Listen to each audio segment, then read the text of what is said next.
Welcome back, class. Today we're going to finish up our discussion of simple initial value problems. So just as a reminder, last time we discussed a beginning to initial value problems. We talked about how we can set up initial value problems to solve using, say, Euler's method, and then we discussed several higher order methods such as the Hume method, the midpoint method, and then fourth order Runge-Kutta. We also discussed the meaning of truncation errors and how these can be dependent on step size. We also talked about how we can sometimes use iteration to get a better example. However, all of those discussions were restricted to first order ODEs. Today, I'm going to talk to you about higher order ODEs and how we can turn those into simultaneous sets of ODEs and how we can solve simultaneous ODEs. So let's just first go back. Remember, last time we talked about first order ODEs. This is the case where we have only a single difference that's being taken. But today I want to focus on second order ODEs, and these are going to combine very nicely with simultaneous equations. So these are cases where I have a second order difference or higher. The same ideas that are written out for a second order ODE can be expanded to higher order problems. So let's go in and discuss this. The first thing that we're going to need to do is to convert our ODEs. So through a solution of variables. So let's take an equation. So let's say we have m times the second derivative of x with time plus some constant times dx dt plus kx. And let's just say that equals 0. Right now, with the methods that we've learned so far, we can't solve this because we have this second order differential equation. We need to change this to a lower order that we can solve. I am going to note that we're going to assume that we're still talking about initial value problems, right? So these are problems where we would say no x at t equals 0 maybe is equal to 5, right? So we're still in that initial value problem construct. So how we're going to deal with this second order ODE is we're going to convert it into something else. We're going to convert it into something else. So the first thing that we can say is we're going to say that dx dt is equal to some other variable. So let's say it's equal to v. We can take this and now do a substitution, right? So we can say dv dt is equal to d dt times this substitution in there. So dx dt, which is equal to d squared x dt squared. Okay? So now I have a way to convert this top equation into a first order ODE, right? Because I have this ability to substitute this term in up here. I can write out m dv dt plus c. So this dx dt, well, that's equal to v, so I can put that in there, plus v, and times v, plus kx equals 0. So now I've converted this second order ODE into a first order ODE, right? I only have one term in here. So we can take this, we can rearrange it to get dv dt equals negative c over m times v minus k over mx. And we have an equation that we could now go in and solve using, say, Euler's method, right? Because we have all of these ODEs, we have all those first order ODEs equations. So here I've taken that equation that I wrote out and I've pulled this forward. Here I have the original equation up here. And so we might think that we're ready to go, but we have a problem. What you'll notice is we have this x. We don't have an equation for x anymore, right? We converted this into an equation for v. So this is a problem. We have to have an equation for x. But we can get this equation for x by remembering that dx dt is equal to v.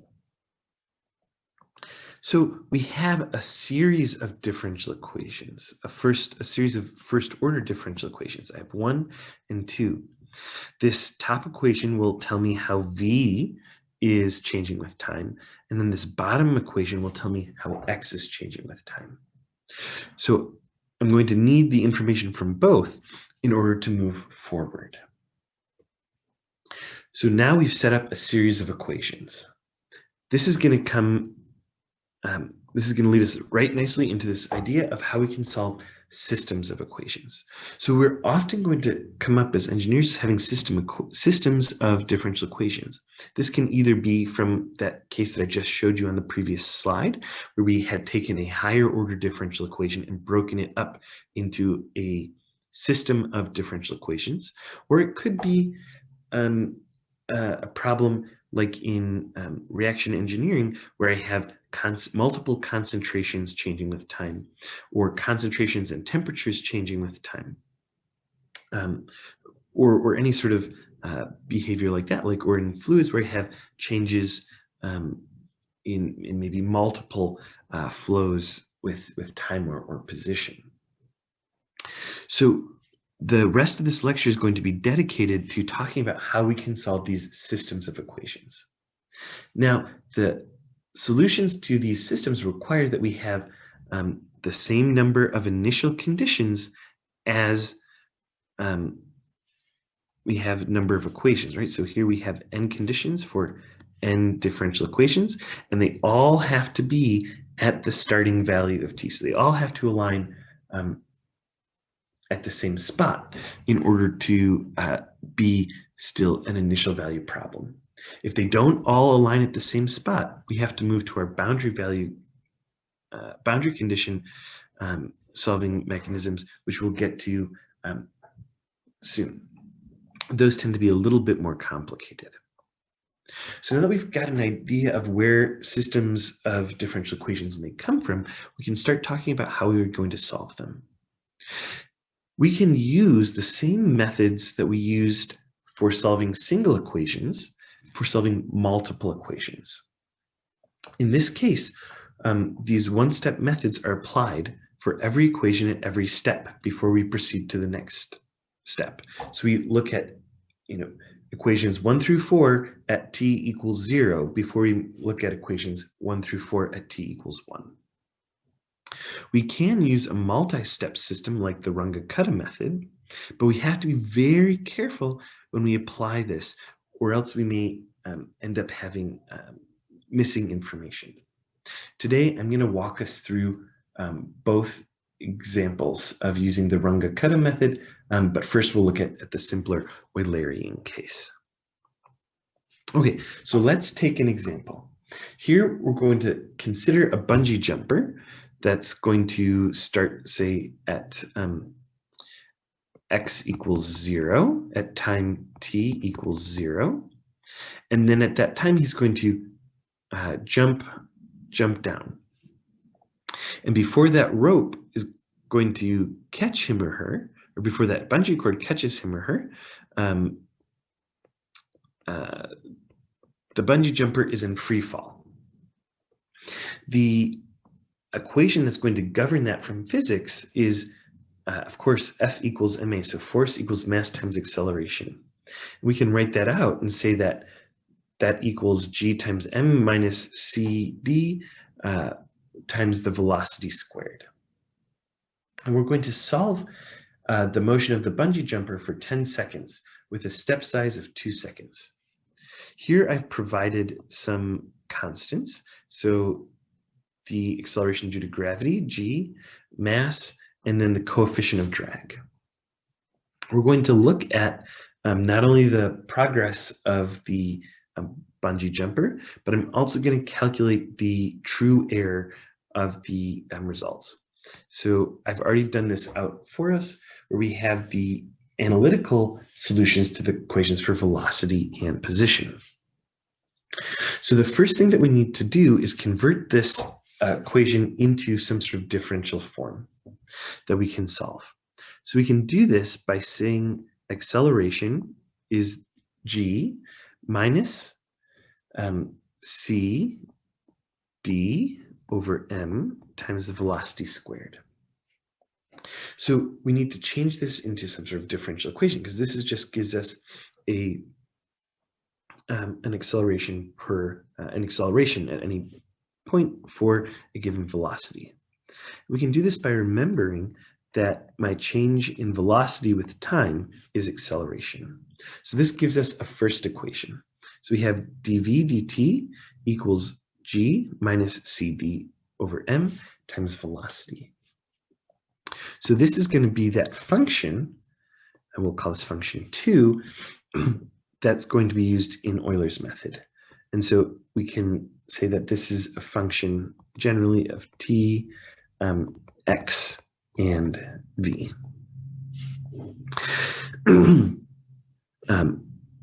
So we also want to know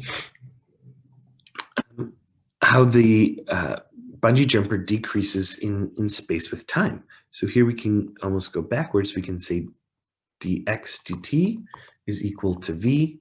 And we'll call this f1, and it's as well going to be a function of time, space, and velocity.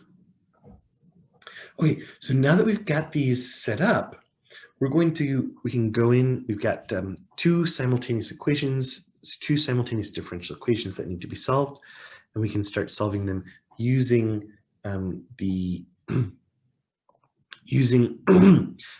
Euler's method.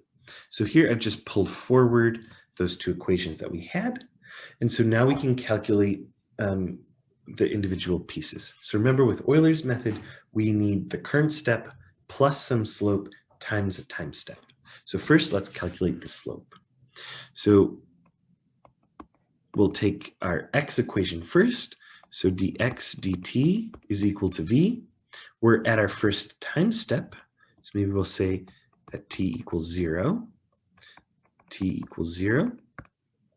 Well, this is our initial condition. That's just 0, right? My velocity at my starting time is 0. Dx dt equals velocity. We're 0. Okay, now let's go in and we can do my velocity, d velocity dt at t equals 0. This is equal to g, which is 9.81, minus cd, which was 0.2, over my mass, which was 68.1, times velocity squared. Once again, my initial velocity was 0. So my change in velocity with time is 9.81. Now we have our slope. So now we can go ahead and use Euler's method to calculate my position value at time 2. So here I've got my x equation. So x equals the previous x. Maybe I'll write it out this way. X at time 2 equals x at time 1, which was 0, plus my slope, which was also 0, times my time step, which is 2. So my position after 2 seconds in x using Euler's method is 0. Now we can go in and calculate the velocity. So similar thing here, we can say my velocity at time 2 is equal to my velocity at time 1, which was 0, plus my slope, which was 9.81, times my step size, which was 0, times my time step, which was 2. And so my velocity should be 19.62 meters per second. And we'll put in meters here. Okay, so now we have our time step, and we can go ahead and look at the error. So if we have our analytical solution, if I plug my equation, my numbers in for that to the analytical solution that I had on the first side, we'll see that I have an error of 19.16629. And my velocity at time 2 equals 18.72919. So in the first case, in the first case, we can see that my x is very off, right? I'm 19 meters away from where I should be. The velocity, not so bad, only especially in comparison to the x, but I'm still 1.1 meters per second too slow. This means if I go in and calculate the error associated with this, I have an error of 100% on my x and 4.5% on my v. If you were deciding how far this person could free fall before they hit the ground, you don't want to be off by 20 meters. Where is this coming from? This is coming from the fact that our step size is quite large. I'm letting 2 seconds go by over the course of which I'm traveling at 18 meters per second. So I've got this, or at the end of 18 meters per second, so I've got this big sort of error. Let's go through and do the rest of this out, and then we can talk about strategies to avoid having such large errors. I'm going to go ahead and just do the next step, and then we can go forward. So remember, we're first going to do x. So my next step, so my x at t4 is equal to x at t0 at t2, right? So this is my x at t2, which was 0, plus the slope. Remember that, oops, I guess I should put this in here, that dx dt is equal to my velocity at my previous step. So my velocity at my previous step was 19.62 times my time step of 2 seconds, which equals 39.24 meters. Notice very critically that this is my slope. So that function at ti minus 1, or ti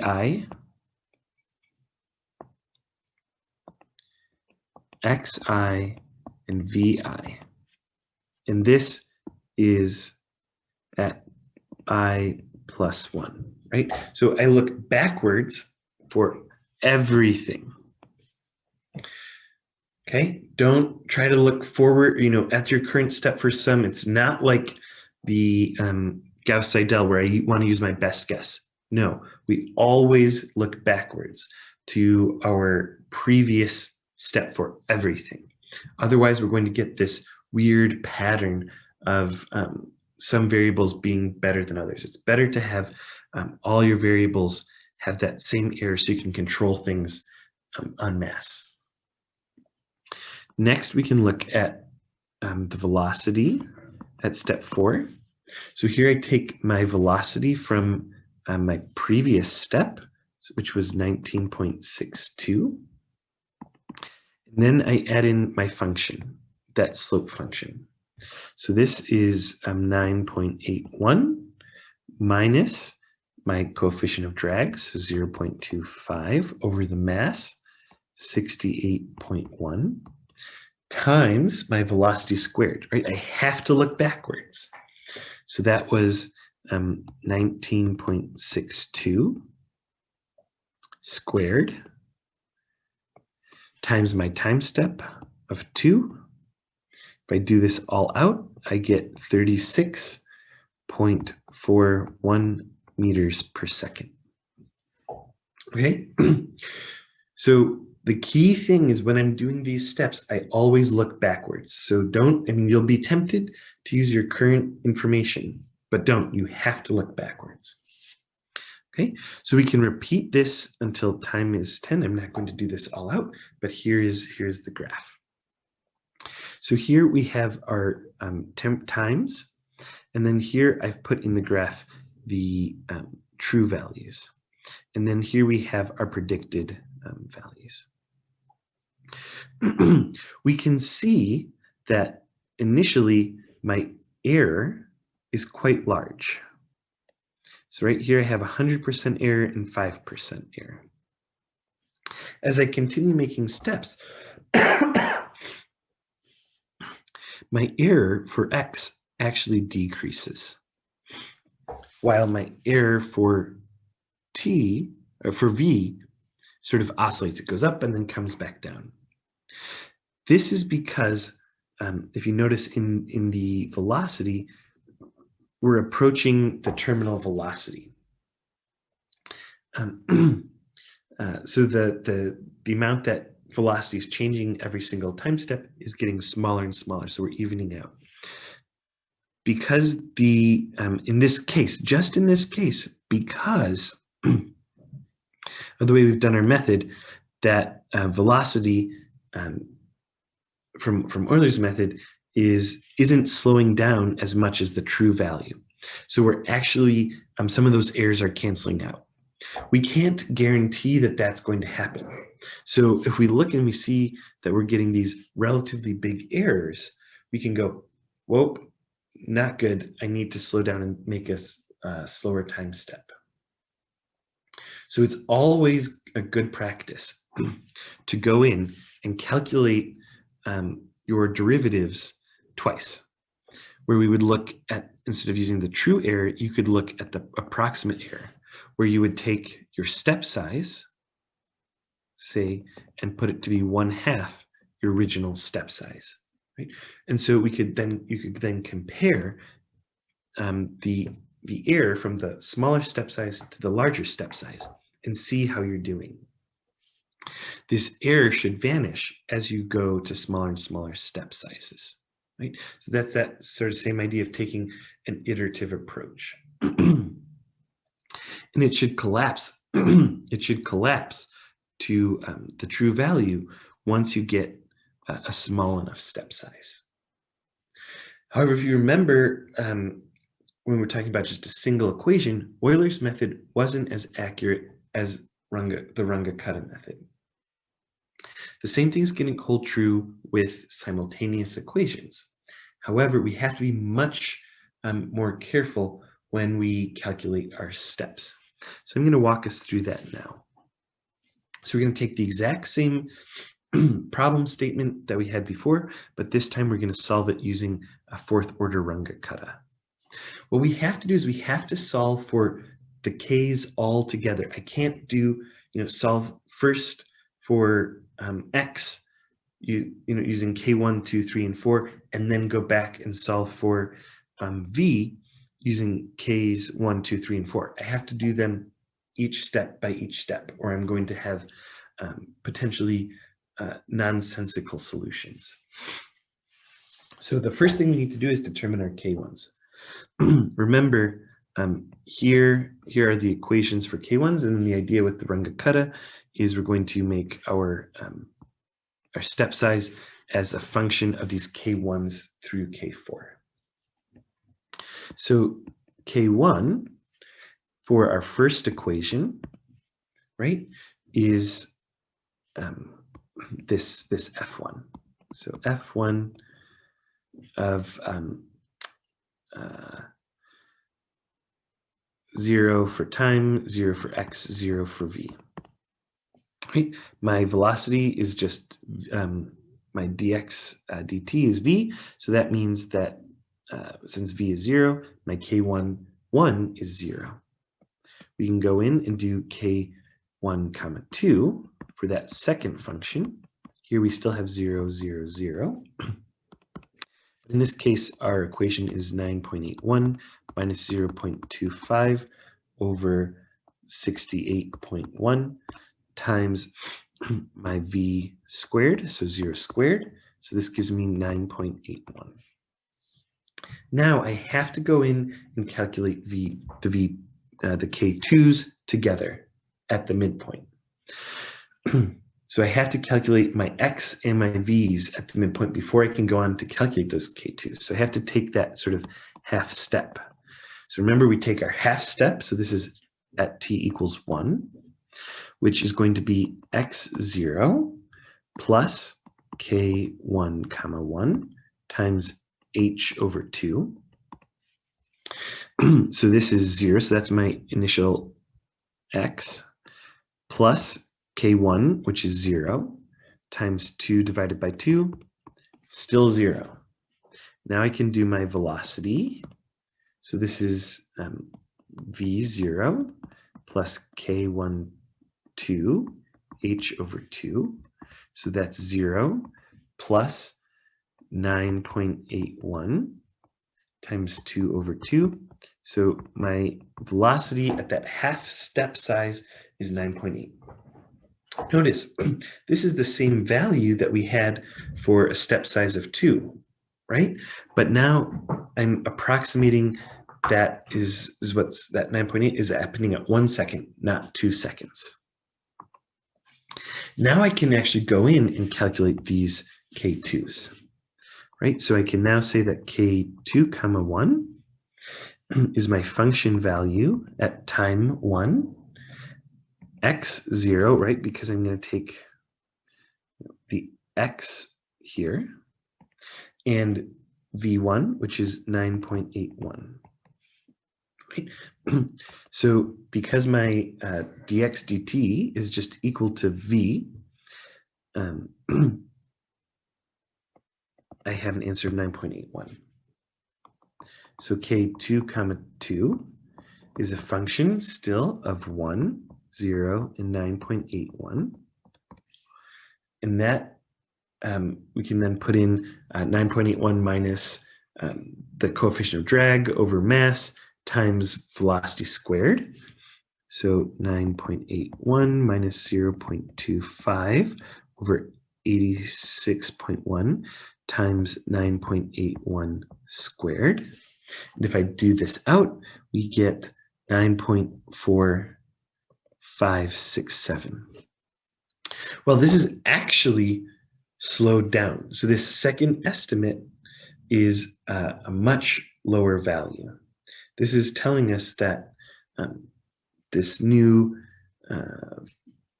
we're already sort of ahead of the game. We've got a better estimate, or more reasonable estimate for my velocity at that point. Now we can go back and calculate, we can use those calculated values for K1, K2, comma 1, K2, comma 2, just pulling those forward from the previous slide. So that's 9.81. This is 9.4567. We can calculate my second prediction of my x's and v's at 1 second, right? So this is going to be necessary for calculating K3. So we can go x of 1 is x of 0 plus K2 comma 1 h over 2. So this is once again 0 plus K2 now. So that's 9.81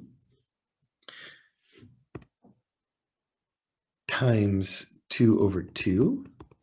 Do this out, this gives me 9.81. Now we have that better estimate. I can go in and calculate V1, which is V0 plus K2 comma 2, h over 2. So that's 0 plus K2 comma 2, which is 9.4567 times 2 over 2. All this equals 9.4567. Now I'm ready to go ahead and calculate my V3s. So right now we're going to work on this piece. So K3 is my function of my half step. So that's time 1 plus my x and v from my step 2. So remember, that was 9.81. And then this 9.45767. Right? I'm using these values, which were calculated using K2, to go in here. So I can plug these in. This is going to give me 9.4567. And then K3, once again, is a function of 1, 9.81, 9.4567. I'm not going to write out all the equations again, but we're going to use these values in this equation over here to give us 9.4817. Okay. So now we're ready to move on to calculating K4. The first thing that we need, I'm going to just pull these forward, K31, K32. This was 9.4567. This was 9.4817. We now need to go back. We need to calculate the step, my predicted V and T at 2 seconds using the information from K3. So now we're moving out of that zone. So now we have x at 2 is still going to be x of 0 plus K31 times h. Notice it's not divided by 2 this time. So once again, we have 0 plus my K31. So that's 9.4567 times 2. So this gives me an estimated distance of 18.9134. Now I can go and calculate my velocity at 2. I end up with a very similar equation. So we have our initial velocity of 0 plus my K3, which is 9.4817 times 2, which is 18.9634. Oh, yeah, 964, 9314. Good. And so I'm finally ready for step 7, which is going to be to calculate this K4. Now that we have our estimate for my x at time 2, I can calculate 4, 1, which is my function 1 at 2, 18.9134, right, using this value and this value. And then a velocity at 18.9634. Remember, our x is just v, so that's 18.934. And our K4, 2 is that same function as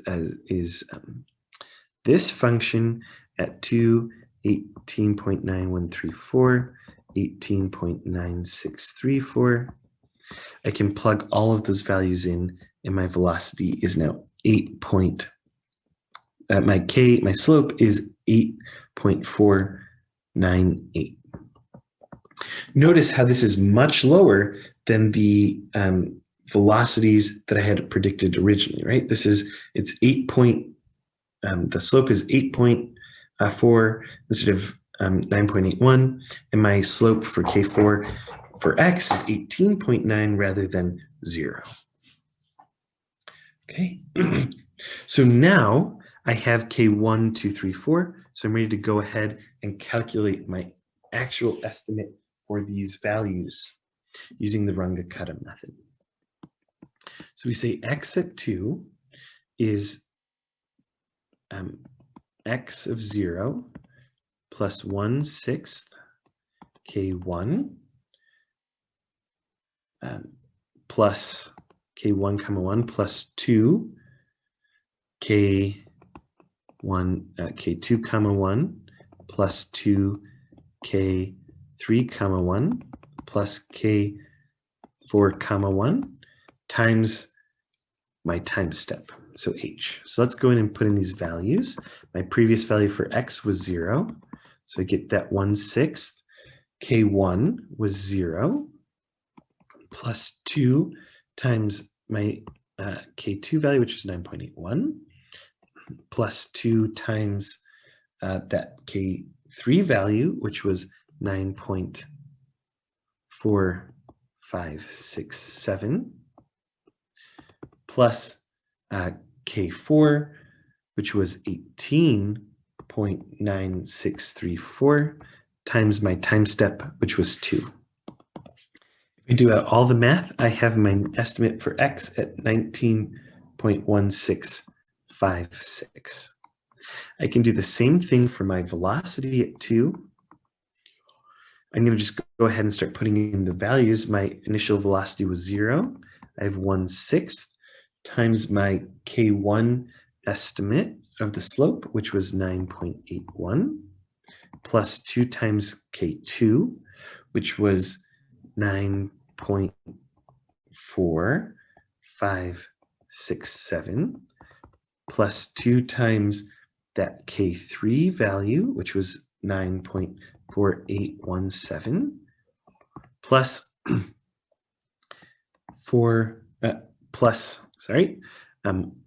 that K4 value, which was 8.4898, all times my step size, which was 2, giving me a final velocity of 18.7256 meters per second. So you'll notice that we had to do a lot more work in order to get this going. However, if we compare my fourth order Runge-Kutta values to the true values, my error is less than 1% and significantly less than 1%. And we'll notice that holds true not only for the first step, but for all of the steps. I have less than 1% error. So we can see the benefits of doing Runge-Kutta by having a much lower error. But you can also see that we have to do a lot more work. And it's really critical. Maybe I'll even go back. It's really critical that we're using and we're doing these both together, because if we didn't, we might have cases where we're using new values, old values, and it's not going to work out.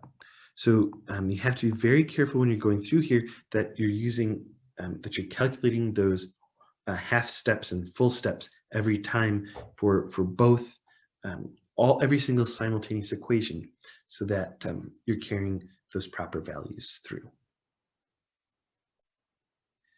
The simultaneous ODEs that we've looked at up until this point were somewhat simple, right? dv dt was a number that only depended on v, and dx dt also only depended on v. Most of the models that we may run into are going to be much more complex, where they have both are going to be multiple variable dependent and may be nonlinear. So let's look at a case where we have two coupled ODEs, which are going to depend on both variables. In this case, we're going to look at an example called a predator-prey model.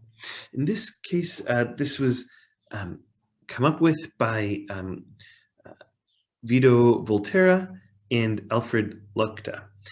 The idea was, let's say we had some wolves that were going to eat the rabbits, and the amount of wolves were going to be dependent on how many rabbits there were. And then the number of rabbits were going to be, could reproduce among themselves. So these are called predator-prey models because the number of wolves depends on the number of wolves and the number of rabbits, and the number of rabbits depends on how many wolves there are to eat, essentially how many wolves can eat the rabbits, and then both require their own numbers to reproduce. So here we have some nonlinearity in the system, which is demonstrated by these terms xy and xy. So in this case, we can attribute some of these variables. So we're going to call x the number of prey, And we're going to say that A is, or say rabbits. A is going to be the prey growth rate. Or in other words, right, so how rapidly do the rabbits reproduce? B is going to be the rates characterizing the effect between the prey, the wolves and the rabbit. Same thing with D. And C is going to be the rate of predator death. Okay, so we have these nonlinear interactions because we have these XY terms, and they're going to make these functions quite dependent on each other and rather complex. So what we're going to do is we're going to use numerical methods to solve obtain solutions for these equations, and then we're going to do this in Matlab. We're then going to plot these results so that we can see how the X and Y are going to change with time, and then how they are sort of interesting. And we're going to do this using a certain type of plot, which is called a phase plot. And this is going to help us visualize how one dependent variable, so that X or the Y is going to depend on the other. Okay, so I'm now going to switch us over to Matlab so that we can look at this case. So I'll see you over in Matlab. So here we are in Matlab. The first thing that we need to do is introduce a function that's going to carry out our, that's going to provide Matlab with our system of equations that we're looking at. So it's going to come this way. So I've generated a function called pred_prey, and it's going to take in time. It's going to take in this variable y, and this y is going to contain both x and y, right? So it's going to be sort of this output. And then it's going to take in a, b, c, and d. So those constants from our model system. So the y coming out of this function is going to contain both x and y.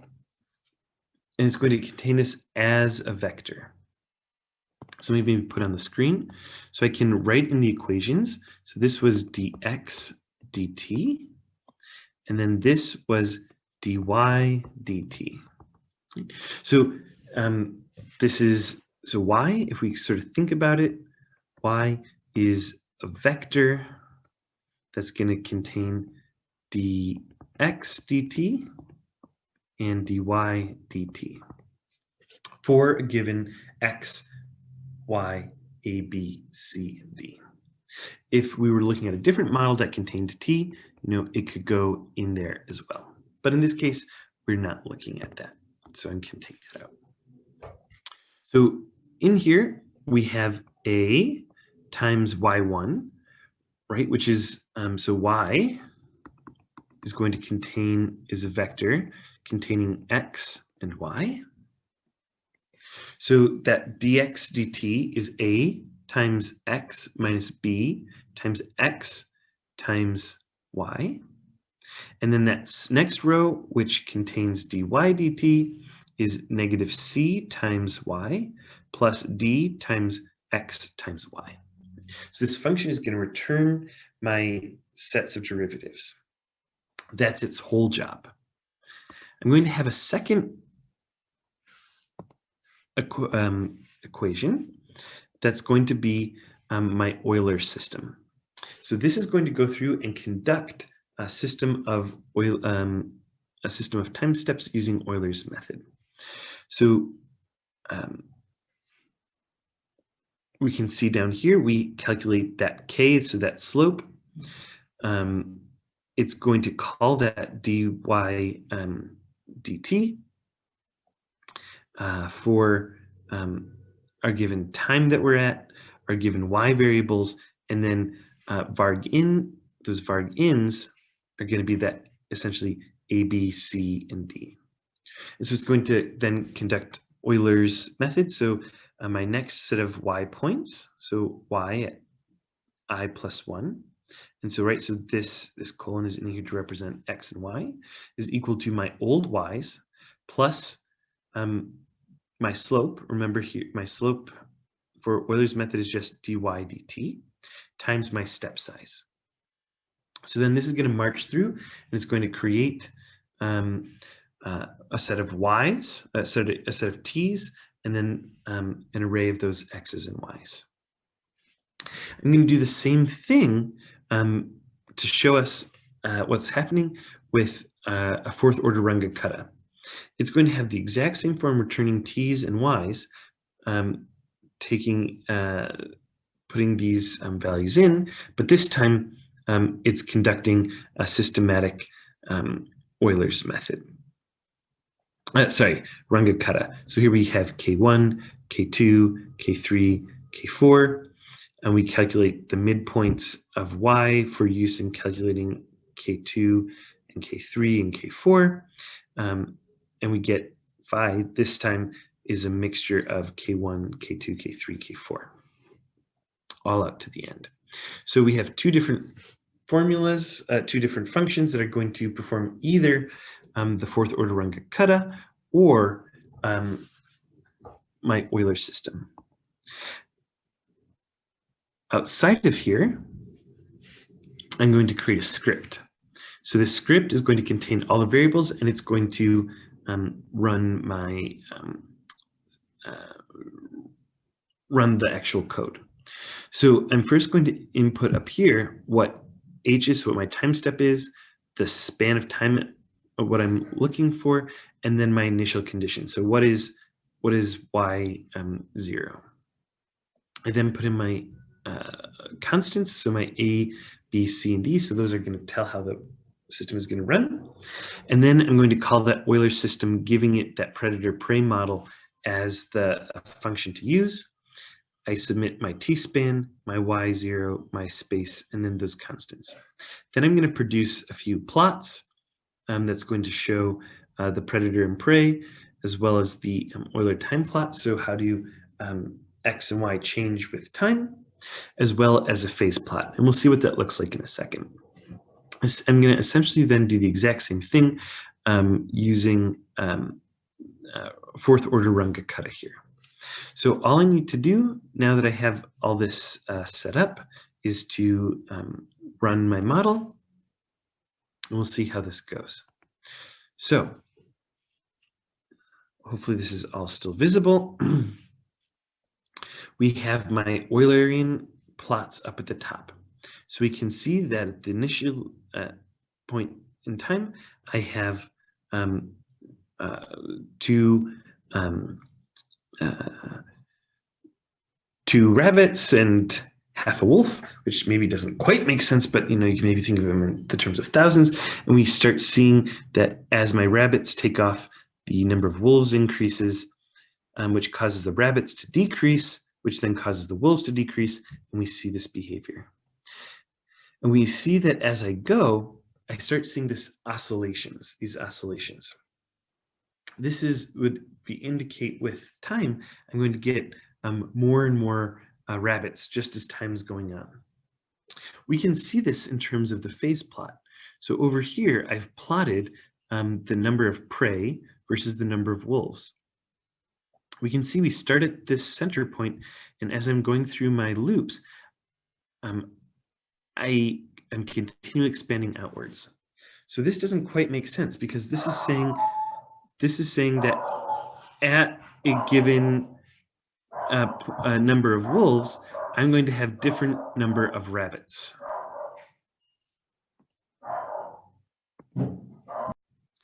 So this oscillatory behavior that we see in the predator and prey models doesn't make very much sense, because we can see if I have a certain number of prey, so a certain number of rabbits, I could have many different numbers of wolves. And it's going to grow and grow as I sort of go out in time, right? So it doesn't quite make sense. We can confirm this by looking at our higher order method, right? So we can look at the Runge-Kutta plot. We know instantly, even before we start, that Runge-Kutta should give us a better answer. In this case, we see nice oscillations that are smooth in time. So the number of prey doesn't increase from one sort of cycle to the next, and the number of predators don't increase from one cycle to the next. I just see this nice even up and down cycle. We can see the same thing in our phase plot, where I'm moving through this circle. So it doesn't matter, where I am. I'm not seeing this divergent behavior. I still have this behavior where I have, two points that are associated with, say 3 prey, but we're clearly moving through different regimes of a single cycle. So now I want to go in and show you what's going on, what's going to happen when I change my step size. So what I'm going to do is just maybe cut my step size by 10. So I'm going to decrease my step size by 10. When I run this, it's going to take a little bit longer to run because it's taking 10 times as many steps. So you can see it takes a little bit longer to run. Now, what's happening, if we look at my graph, are these oscillations are getting less divergent. We can see the same thing in this Euler, in this phase plot, because these individual lines are getting closer and closer together. We don't see as much of a spread. So we can see as we're decreasing the number of steps, my Euler's method is starting to look like my Runge-Kutta method. So let's do it one more time. I'm going to decrease my step size again by 10, run it. Here it's going to take even more time because it's having to do 100 more steps than it did the very first time. So I can take my graph, make it a little bit easier to see, and we can see that now the phase plot looks quite similar to that fourth order Runge-Kutta.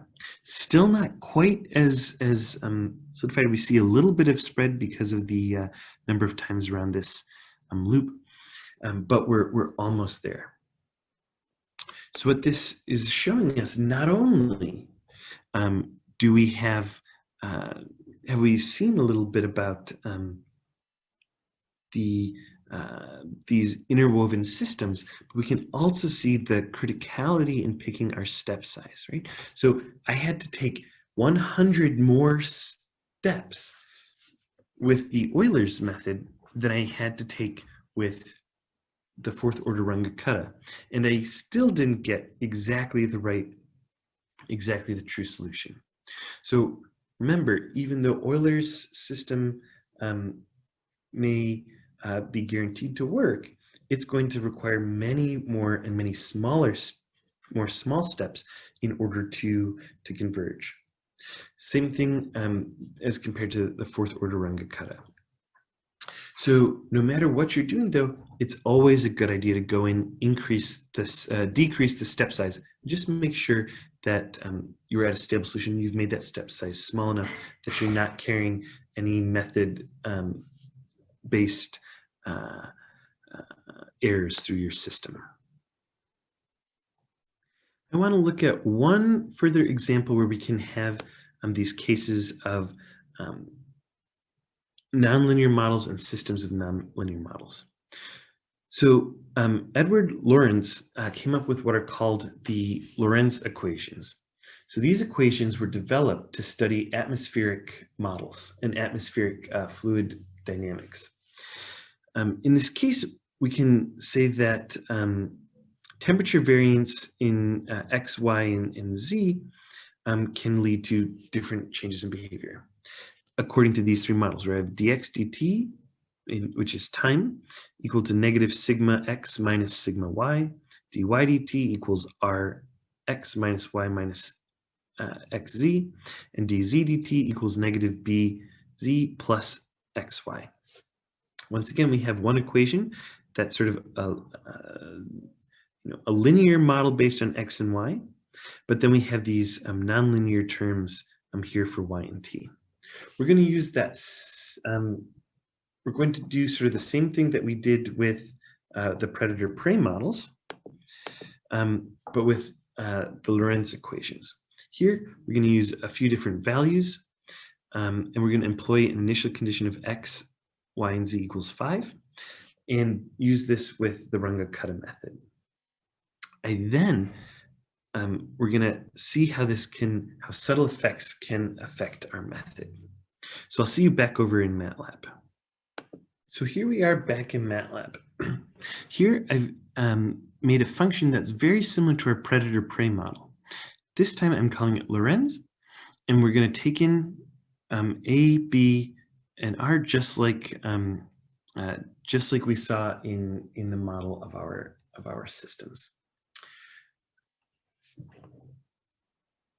I've additionally written a short little code that's going to run this system of equations. I'm going to use only the fourth order Runge-Kutta system because we saw previously that this is a much better system to use. We're going to call that Lorentz equation, which has all three of those different figures, over my t-span that I'm going to use. And then I'm going to plot it. We'll come back to a second and see what's going to happen with what's going on down here. But let's look at this model first, where I have x equals y equals z equals 5 for a starting condition. So when I run this, let's maybe look at the x and the y. Here I've plotted x versus t. So we can see that we start seeing what looks to be completely random behavior. So we see some sort of trends like we did, some what appear to be predictable oscillations like we saw in the predator-prey model, but there's a little bit more ambiguity. We can once again use our phase plots to sort of see if we have any patterns. And what we can see is that we sort of do. We see that there's these sort of loops. So when x is low, when x is negative, y tends to be negative. When x is positive, y tends to be positive. We sort of have this back and forth swirls. We can see a similar thing that we have these swirls between x and z, and z and y. So we have this sort of swirling behavior. Luckily for us, Matlab is able to plot things in 3 dimensions. So I can plot those behaviors in 3 dimensions, and that's going to be here. So I can see that in this case, we still have loops, and those loops are not just in 2D, but they sort of have that twisting effect. So there's definitely some sort of seeming trends to the behavior, but we don't have those nice, perfectly connected loops like we did with the predator and prey, right? In the predator and prey model, I had the beginning of my line here perfectly match up with the end of the line, which is buried somewhere in here. So this shows us that we have some amount of chaos in our system. We've used a very good method, and we don't really see any perfect repetition. We can try to see what's going to happen if I decrease my time step. It's going to take a little while to run, but we still see that exact same chaos. We don't see that sort of randomness going away by decreasing that step size. We see it coming back again and again. The other thing that I want to show you is that's interesting in these systems is what's going to happen if I change my initial condition. So I'm going to look here for my old condition where I have x or y equals 5, 5, and 5. And let's see what's going to happen if I change my x equals 0 just a tiny little bit. So let's say instead of 5, it's 5.001. Normally, we would just say, okay, that's close enough to 5, and we would just round it. In this case, though, we're going to see that that ends up mattering. So I'm going to run it again. And this time, we're going to just look at this x versus t plot. So notice that for the first roughly 20 seconds, the models match perfectly. This is logical because the numbers are almost exactly the same. But right here, we start seeing these models diverging. We start seeing these shifts between the x, the x equals 5 graph and the x equals 5.001 starting case. So not only do we see shifts in these behaviors, but we start seeing new behaviors appear out here, right? So if I look at this x equals 5.1, we have only one single large peak, whereas for the x equals 5, we have this double peak. This small perturbation leads to these large changes down the road. You may have even heard about this effect, which has been called by some to be the butterfly effect, right? So a tiny perturbation in the system of 0.001, which is less than 1% change in a number, can lead to these very different behaviors in the long term. This forms the basis of chaos theory and ideas like the butterfly effect. And we can see that by modeling these coupled differential equations. What this also tells us is we need to be very, very careful when we're picking our initial conditions in modeling, that we provide enough detail to the model and we're carrying enough initial values in there so we're actually predicting what's going to happen along that length of the model. Okay, that's going to wrap up what I wanted to talk to you today, but I'll see you back in PowerPoint to wrap up. So I just want to review what we've covered today. So we talked about how we can convert high order ODEs to a set of simultaneous ODEs and then how we can solve them. We also talked with this in mind about how we can solve sets of simultaneous ODEs. Remember, we have to use the previous step for every single one of our calculations. I don't want to mix my current step and my previous step for, say, the second ODE that I'm addressing. We always want to be consistent. We always use the previous step. We also talked about how we have to be even more careful when we're doing things like Runge-Kutta, which have these half steps in there. And it's easy to mess up. Lastly, we looked at how step size, and particularly in cases of coupled simultaneous equations, can have big and oscillatory effects. And we sort of talked about how highly coupled nonlinear systems can lead to things like chaos theory and the butterfly effect, which means that we have to be very careful when picking the number of digits that we're putting into models and making sure that we're appropriately modeling them. I hope you learned a lot about our initial condition problems, and I'll see you in class.